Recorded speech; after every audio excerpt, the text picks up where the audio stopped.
देशातली पहिली hydrogen train उद्या धावणार आहे। हरियाणाच्या जिंद स्टेशनवरून ही हायड्रोजन ट्रेन धावेल। पंतप्रधान नरेंद्र मोदी हायड्रोजन ट्रेनला हिरवा झेंडा दाखवतील। जिंद ते सोनीपत या 89 किलोमीटरच्या मार्गावर ही हायड्रोजन ट्रेन धावणार आहे।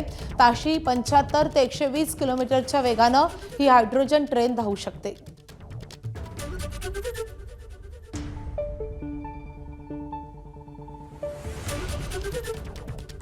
संपूर्ण पर्यावरणपूरक आणि त्यासोबतच पूर्णपणे देशात तयार झालेली ही ट्रेन आहे।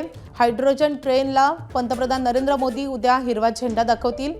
मोदी सरकारचा एक अत्यंत महत्त्वाकांक्षी असा हा प्रकल्प आहे। हरियाणाच्या जिंद स्टेशन पासून सोनीपत स्टेशन दरम्यान ही ट्रेन धावणार आहे आणि त्यामुळे देशातली ही पहिली हायड्रोजन ट्रेन असणार आहे। कोळसा, डिझेल आणि विजेनंतर आता हायड्रोजनवर चालणारी ही पहिलीच ट्रेन असेल। नमो ग्रीन रेल असं या ट्रेनला नाव देण्यात आलेलं आहे। पूर्णपणे स्वदेशी बनावटीची ही ट्रेन आहे।